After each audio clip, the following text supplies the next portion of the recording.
আসসালামু আলাইকুম। আমি তৌফিক হোসেন স্বাগত জানাচ্ছি এনটিভির মধ্যরাতের খবরে। ক্রাউন সিমেন্ট শিরোনাম দেখছিলেন, এবার বলছি পুরো খবর।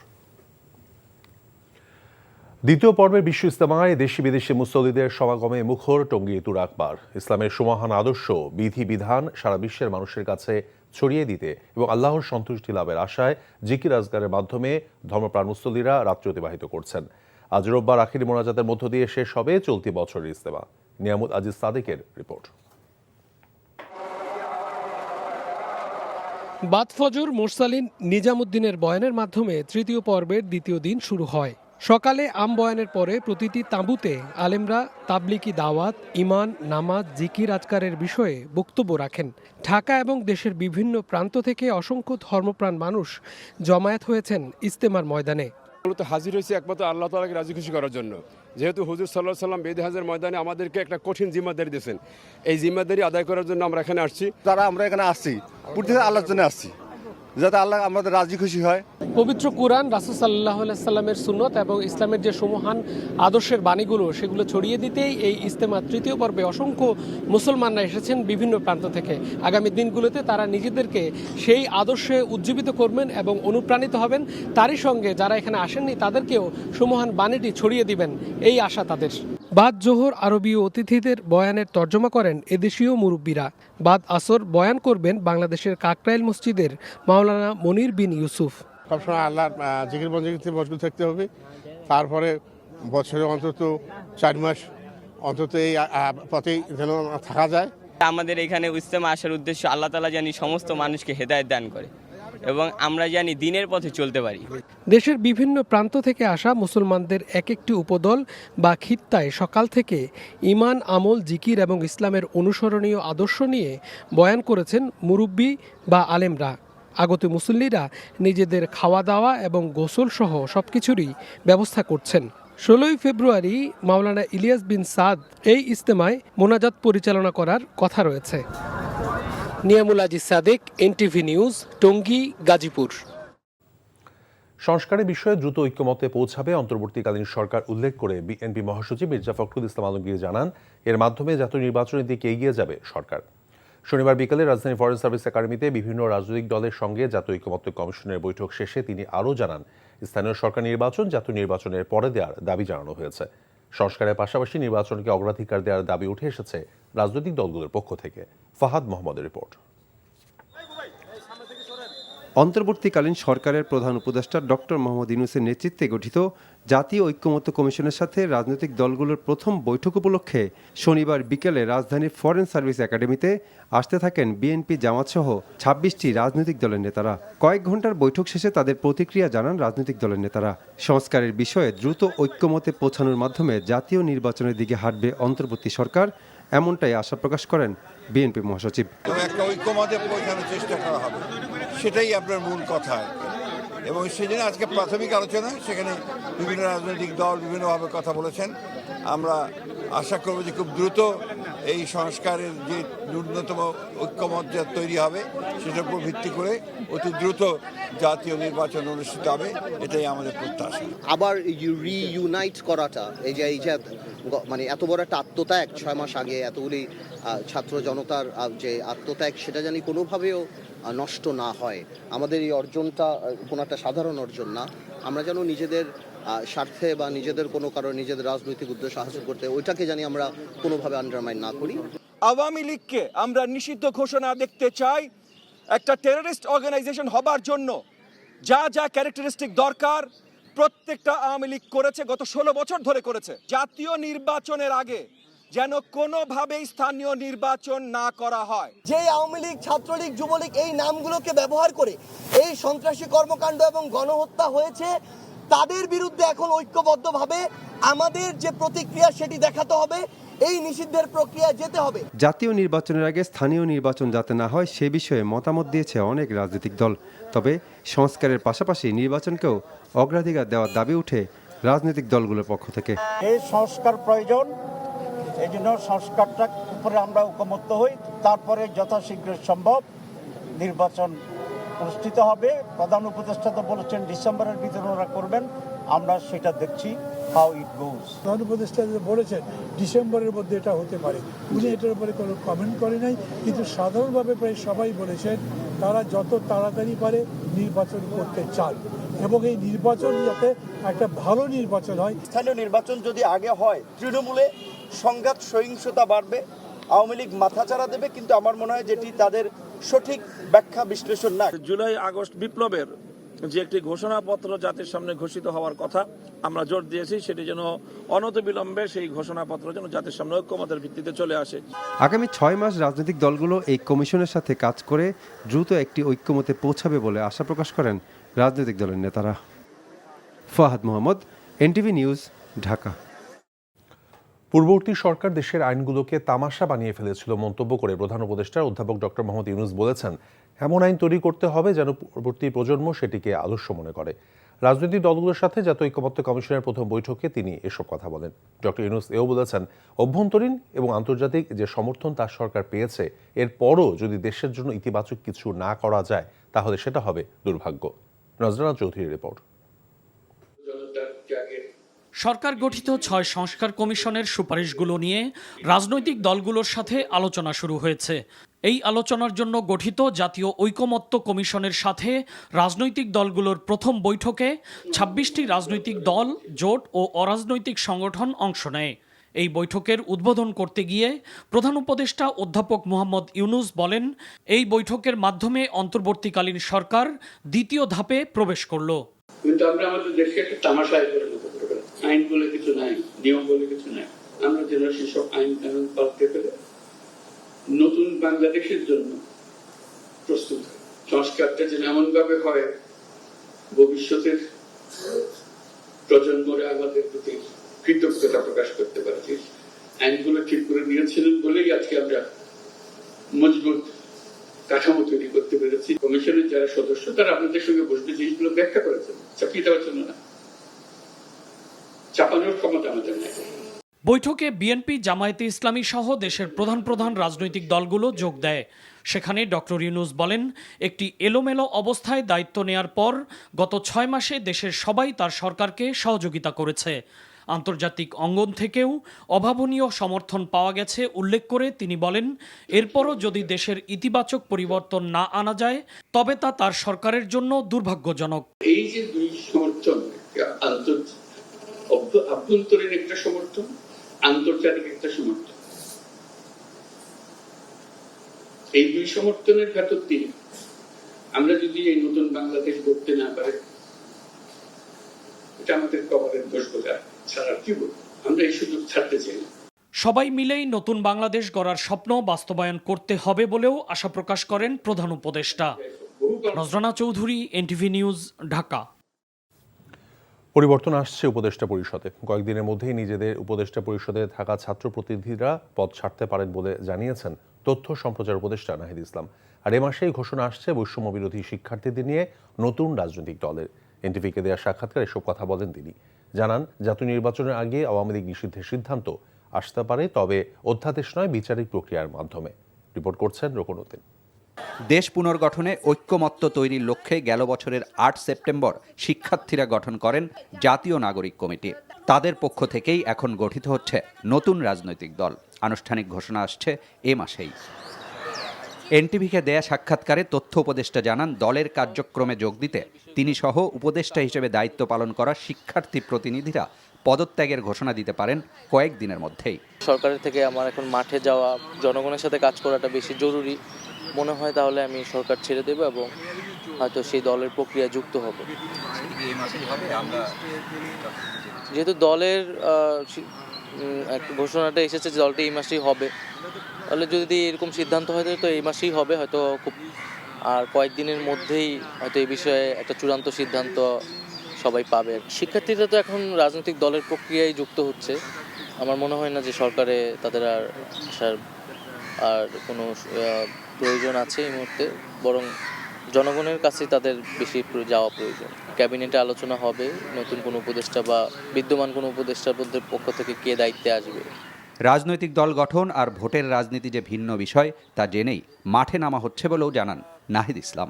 মাঠ পর্যায়ে গোছানোর উপরে, সাংগঠনিক কার্যক্রমের উপর এটা নির্ভর করবে জনগণের সমর্থনটা কতটুকু তারা ভোটে রূপান্তর করতে পারতেছে। জনগণের তো একটা সমর্থন আছে এই তরুণদের প্রতি, তো একটা সহানুভূতিশীলতাও আছে, তারা যেহেতু গণ অভ্যুত্থান করেছে। আগে না থাকলেও ৫ আগস্টের পর দেশের রাজনৈতিক দলগুলো স্বাধীনভাবে কর্মসূচি পালন করতে পারছে বলে মনে করেন তথ্য উপদেষ্টা। জাতীয় নির্বাচন নিয়ে বিএনপির সাথে অন্তর্বর্তী সরকারের দূরত্ব কমেছে বলেও জানান তিনি।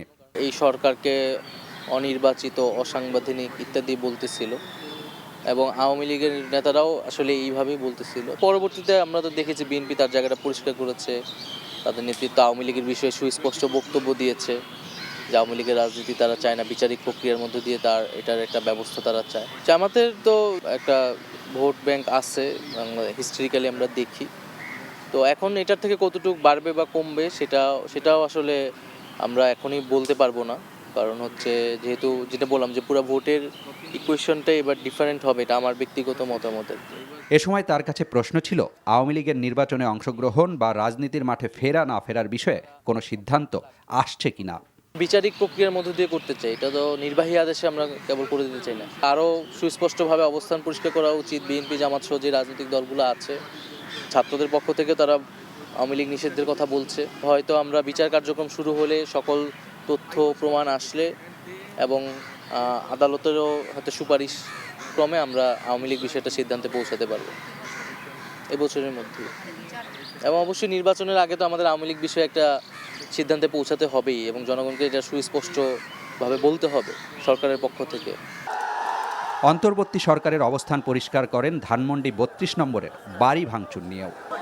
সরকার এই কার্যক্রমকে সমর্থন দেয় এরকম না, কিন্তু সেইখানে যদি এই বিক্ষুব্ধ ছাত্র জনতাকে যদি বল প্রয়োগের মধ্যে তাদেরকে থামিয়ে দেওয়া হতো, তাহলে এটা আরও বেশি হঠকারী আচরণে আর হঠকারিতায় পরিণত হতে পারে।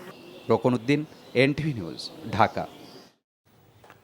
ভূমি ব্যবস্থাপনা, আইনশৃঙ্খলা পরিস্থিতির উন্নয়ন, স্থানীয় সরকার প্রতিষ্ঠানের কার্যক্রম জোরদার সহ ৩৫৪টি প্রস্তাব এবারে জেলা প্রশাসক সম্মেলনের কার্যপত্রে অন্তর্ভুক্ত করা হয়েছে বলে জানিয়েছেন মন্ত্রিপরিষদ সচিব ডক্টর শেখ আব্দুর রশিদ। ১৬ থেকে ১৮ ফেব্রুয়ারি বছরের জেলা প্রশাসক সম্মেলন উপলক্ষে শনিবার বিকালে সচিবালয়ে আয়োজিত সংবাদ সম্মেলনে তিনি এসব কথা বলেন। জানানো হয়, রোববার সম্মেলনের উদ্বোধন করবেন প্রধান উপদেষ্টা ডক্টর মোহাম্মদ ইউনূস। সম্মেলনে জুলাই গণঅভ্যুত্থানের স্পিরিট ধরে রাখা হবে। ২০২৪ সালের জেলা প্রশাসক সম্মেলনে ৩৮১টি সিদ্ধান্তের মধ্যে ১৭৭টি বাস্তবায়ন হয়েছে এবং ২০৪টি বাস্তবায়নাধীন। তবে আগের সরকারের দর্শনের সাথে সম্পৃক্ত বিভিন্ন জনের নামে সড়ক, সেতুর মতো অবকাঠামোগত সহ কিছু প্রস্তাব বাস্তবায়ন করা হয়নি বলেও জানান সচিব। আইন শৃঙ্খলা রক্ষাকারী বাহিনীর কর্তব্যরত অবস্থায় বডি ক্যামেরা রাখার জন্য প্রস্তাব আছে আমাদের, তেমনি আছে যে মারণাস্ত্র ও সররা গুলি ব্যবহার নিষিদ্ধকরণের প্রস্তাব আছে। কারণ আমাদের এই সাম্প্রতিক অতীতটা আপনারা জানেন কত বিষময়, যেটা এখনো অনেকে কাতরাচ্ছে। আগামী ১৭ থেকে ২০ ফেব্রুয়ারি ভারতের রাজধানী নয়াদিল্লিতে অনুষ্ঠিত বিজিবি BSF মহাপরিচালক পর্যায়ের ৫৫তম বৈঠকে দুদেশের নদী এবং পরিবেশ রক্ষা নিয়ে আলোচনা হবে বলে জানিয়েছেন বন, পরিবেশ এবং জলবায়ু পরিবর্তন বিষয়ক উপদেষ্টা সৈয়দা রিজওয়ানা হাসান। শনিবার বিকেলে রাজধানী বারিধারে আনন্দ একাডেমি ফর পারফর্মিং আর্টসের উদ্বোধনী অনুষ্ঠানে তিনি কথা বলেন। অনুষ্ঠানে জানানো হয়, এই প্রতিষ্ঠানটিতে সঙ্গীত, নৃত্য, আবৃত্তি এবং বাদ্যযন্ত্র শেখানো হবে। অনুষ্ঠান শেষে উপদেষ্টা সাংবাদিকদের সাথে কথা বলেন। নয়াদিল্লিতে আসন্ন বিজিবি BSF মহাপরিচালক পর্যায়ের বৈঠকের পরিবেশগত কয়েকটি বিষয়ে আলোচনা প্রসঙ্গে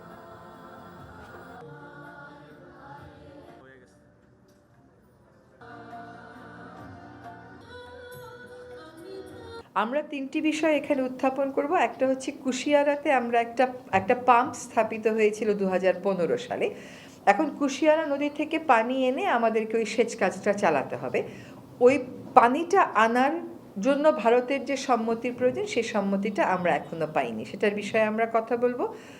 আখাউড়া থেকে ওখানে ত্রিপুরার ত্রিপুরার ওখান থেকে বর্জ্যবাহিত পানি এসে আখাউড়ার পরিবেশ দূষিত করছে, এটাও পুরনো বিষয়, এটা নিয়ে আবার কথা তোলা হবে। আরেকটা হচ্ছে, এখন আপনারা জানেন যে বিভিন্ন জায়গায় গত বর্ষাতে বন্যা যেটা হলো আগস্ট মাসে, সেখানে অনেক বাঁধ ভেঙে গেছে। সেখানে বাঁধগুলো যখন আমরা মেরামত করতে যাই, দেখা যাচ্ছে ওটা 0 পয়েন্টে পড়েছে। সেখানে আমাদের একটা অনুমোদনের প্রয়োজন হয়। ওই অনুমোদনটা পেতে আমাদের পাওয়াটা যেন আমাদের জন্য সহজ হয়, সে বিষয়টা আমরা আলোচনা করব। সুষ্ঠু নির্বাচনের জন্য প্রয়োজনীয় সংস্কার শেষে নির্বাচন করা উচিত বলে মন্তব্য করেছেন ২১শে পদকের জন্য মনোনীত সাংবাদিক দৈনিক আমার দেশ পত্রিকার সম্পাদক মাহমুদুর রহমান। শনিবার বিকেলে সিলেট প্রেস ক্লাব সম্মেলন কক্ষে শুভেচ্ছা বিনিময় অনুষ্ঠান শেষে সাংবাদিকদের তিনি বলেন, নতুন ভোটার সংযুক্তি, আসন বিন্যাস, প্রশাসনে ফ্যাসিজম দূরীকরণ খুবই গুরুত্বপূর্ণ। এগুলো সংস্কার শেষে নির্বাচন করলে তা হবে গ্রহণযোগ্য। মাহমুদুর রহমান আরও বলেন, ভারতীয় জনগণের প্রতি আমাদের কোনো বিদ্বেষ নেই। ভারতীয় সরকার কর্তৃক বাংলাদেশকে নিয়ন্ত্রণের যে চেষ্টা, তার বিপক্ষে বাংলাদেশের অবস্থান। হঠাৎ মরু তিস্তার বুকে পানির ঢল, এমন দৃশ্যপট দেখে হতবাক তিস্তা পাড়ের মানুষরা। তিস্তার পানি বন্টন চুক্তি ও মহাপরিকল্পনা বাস্তবায়নের দাবিতে জাগো বাহে তিস্তা বাঁচাও আন্দোলন সমাবেশে ১৭-১৮ ফেব্রুয়ারি তিস্তা নদীর চরে অবস্থানের ঘোষণা দেওয়া হয়। নদীর দুই পাড় জুড়ে বালুচর, আর সেখানেই নির্মিত হচ্ছে মঞ্চ। অংশ নেবে লাখো মানুষ, নেওয়া হচ্ছে প্রস্তুতি। সমাপনী অনুষ্ঠানে বিএনপির ভারপ্রাপ্ত চেয়ারম্যান তারেক রহমানের ভার্চুয়ালি যুক্ত হওয়ার কথাও রয়েছে। এরই মধ্যে আকস্মিকভাবে ধুধু বালুচরে দেখা দিয়েছে উজানের ঢল। দেশের বৃহত্তম সেচ প্রকল্প তিস্তা ব্যারাজ এলাকায় এখন থই থই পানি। উজান থেকে আসা পানিতে বন্ধ থাকা জলকপাটগুলো উপচে পড়ছে পানি। এরই মধ্যে ১ নম্বর জলকপাটটি খুলে রাখা হয়েছে। শনিবার সাপ্তাহিক ছুটির দিনে অমর একুশে বইমেলায় পাঠক দর্শনার্থীদের সমাগম ছিল চোখে পড়ার মতো। কেউ এসেছেন বইমেলা ঘুরতে বা বই কিনতে, আবার কেউ এসেছেন বাংলা সাহিত্য সংস্কৃতির বিশাল ভাণ্ডারের সাথে নিজ সন্তানকে পরিচয় করিয়ে দিতে। লেখক পাঠকরা প্রত্যাশা করছেন বই প্রকাশ এবং বই বিক্রির একটি বড় উদাহরণ হবে এবারের বইমেলা। আবির আহমদের রিপোর্ট।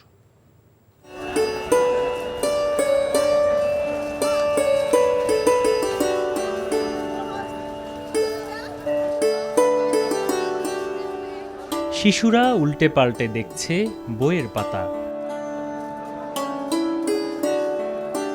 অমর একুশে বইমেলার আভিজাত্যের সঙ্গে পরিচয় করিয়ে দিতে ব্যস্ততার মাঝে একটু ফুরসত মিললেই শিশুদের নিয়ে মেলায় ভিড় করছেন অভিভাবকরা। বাচ্চাদেরকে বইয়ের জগতে, সাহিত্যের জগতে বা স্টাডির জগতে আরও একটু অনুপ্রাণিত করা। সবাই মিলে আমরা মেলায় এসেছি, এসে সব ঘুরছি, বইগুলো দেখলাম। সব হুমায়ুন আহমেদের বই, উনি তো আমার খুব প্রিয় একজন লেখক। ইতিহাস পরিচিতি করার জন্য বাচ্চাদের নিয়ে বইমেলায় আসছে।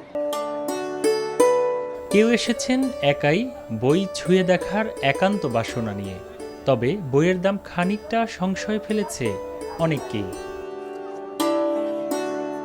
নতুন বইয়ের জন্য যে উন্মাদনা, তা কি দামের পাল্লায় মাপা যায়? তাই দাম কিংবা ব্যস্ততা কোনোটাই বইপ্রেমীদের দূরে সরাতে পারে না। আমি বই প্রেমিক, আমি বই কিনতে পছন্দ করি। কবিতার বই পড়তে যেমন ভালো লাগে, তেমন গল্পের বই পড়তেও ভালো লাগে। আমার বই পড়তে অনেক ভালো লাগে, আর এখানে বিভিন্ন বই দেখে অনেক বই সম্পর্কে জানতে পারছি। ভালো লাগছে, ঘুরছি, দেখছি, আর পছন্দ হলে তো অবশ্যই বই নেব। মেলায় অংশ নেওয়া বিভিন্ন প্রকাশনা সংস্থার স্টলে থাকা বিক্রয়কর্মীরাও জানাচ্ছেন একই কথা। এবারে যতই দিন যাচ্ছে বইমেলার পাঠকদের উপস্থিতি ততই বাড়ছে। 15 দিনের তুলনায় আজকে আমরা একটু ভিড় বেশি দেখতে পাচ্ছি। বিক্রি আলহামদুলিল্লাহ ভালো হচ্ছে। গতকালকে আর আজকের বিক্রি আলহামদুলিল্লাহ আগের থেকে অনেক বেশি ভালো। সংশ্লিষ্টরা বলছেন এবারের মেলা সামনে আরও জমজমাট হবে, বাড়বে বিক্রি। আবির আহমেদ, এনটিভি নিউজ, ঢাকা। আগামী ২৪ ঘন্টার মধ্যে দ্য রিমান্ড চলচ্চিত্রটি ছাড়পত্র না পেলে আইনের দ্বারস্থ হবেন বলে জানিয়েছেন চলচ্চিত্রটির প্রযোজনা প্রতিষ্ঠান রেড পোস্ট ক্রিয়েশন সংশ্লিষ্টরা। শনিবার রাজধানীর রাজ্য প্রেস ক্লাব অডিটোরিয়ামে ফ্যাসিজম মুক্ত বাংলাদেশে স্বাধীন শিল্প সাহিত্য সংস্কৃতি চর্চা শীর্ষক আলোচনা সভা এবং দ্য রিমান্ড সিনেমাটির আংশিক প্রদর্শনীতে এমন সতর্কবার্তা দেওয়া হয়েছে। এসব আলোচকরা অনতিবিলম্বে চলচ্চিত্রটির ছাড়পত্র দিয়ে মুক্তির দাবি জানান। জুলাই অভ্যুত্থান নিয়ে যে কোনো ধরনের নির্মাণ বন্ধ করার অর্থ শহীদদের রক্তের সঙ্গে বেইমানি করা বলেও মন্তব্য করেন বক্তারা। অনুষ্ঠানে উপস্থিত ছিলেন এনটিভির পরিচালক নুরুদ্দিন আহমেদ, বাংলাদেশ ফেডারেল সাংবাদিক ইউনিয়নের মহাসচিব কাদের গনি চৌধুরী সহ অন্যরা। সৌদি আরবের মদিনার পবিত্র মসজিদ নববীর প্রধান ইমাম হিসেবে শেখ আব্দুল রহমান আল হুদাইফিকে নিযুক্ত করা হয়েছে। মসজিদে কোরআন তেলাওয়াত প্রোগ্রামের সুপারভাইজার হিসেবে নিয়োগ দেওয়া হয়েছে শেখ ইব্রাহিম আল আকবরকে। শনিবার পবিত্র কাবা এবং মসজিদে নববীর রক্ষণাবেক্ষণ কর্তৃপক্ষের বরাতে দুই পবিত্র মসজিদ বিষয়ক ওয়েবসাইট ইনসাইড দ্য হারামাইন এ তথ্য জানানো হয়েছে। শেখ আব্দুল রহমান আল হুদাইফি সৌদির নাগরিক এবং তিনি সুমধুর কোরআন তেলাওয়াতের জন্য বিখ্যাত। এছাড়া মদিনায় কোরআন ছাপানোর দায়িত্বে থাকা কমিটির অন্যতম সদস্য তিনি। কোরআন হিফজের পাশাপাশি মিশরের বিখ্যাত আল আজহার বিশ্ববিদ্যালয় থেকে পিএইচডি ডিগ্রি অর্জন করেছেন শেখ আব্দুল রহমান আল হুদাইফি। প্রবাসের খবর। দ্রুত বিমানের টিকিটের দাম কমানোর সিদ্ধান্ত কার্যকরের দাবি জানান সৌদি আরবে বাংলাদেশের কমিউনিটির নেতৃবৃন্দ। এনটিভি সৌদি আরব প্রতিনিধি ফারুক আহমেদ চান জানান, দাম্মামে প্রবাসী অনলাইন গ্রুপের জমকালো 6ষ্ঠ প্রতিষ্ঠাবার্ষিক অনুষ্ঠানে এ দাবি জানান তারা। অনুষ্ঠানে সভাপতিত্ব করেন সংগঠনের সভাপতি মোর্শেদ আলম। জাহিদ আল ইসলামের সঞ্চালনায় অনুষ্ঠানের বক্তব্য দেন সংগঠনের সহসভাপতি মোহাম্মদ খলিল, গ্রুপ প্রতিষ্ঠাতা মোহাম্মদ শাহিন, অ্যাডমিন নুরুল ইসলাম মানিক, অ্যাডমিন ফারুক সরকার কামাল সহ আরও অনেকেই। তাছাড়া নৈশভোজের আয়োজনে প্রবাসীদের উপস্থিতিতে গান পরিবেশন করেন প্রবাসের জনপ্রিয় কণ্ঠশিল্পীরা। কর্মব্যস্ততার মধ্যেও একত্রিত হতে পেরে আনন্দ উল্লাসে মেতে ওঠেন প্রবাসীরা। এই ছিল মধ্যরাতের খবরে। এই খবরের ভিডিও সহ আপডেট জানতে ভিজিট করুন এনটিভি অনলাইন www.ntvbd.com। এছাড়াও এনটিভির জনপ্রিয় সব অনুষ্ঠান এবং খবরের আপডেট জানতে ভিজিট করুন আমাদের ইউটিউব এবং ভেরিফাইড ফেসবুক পেজ। সকাল 7:30টায় সকালের খবর দেখার আমন্ত্রণ রইল। ধন্যবাদ সবাই।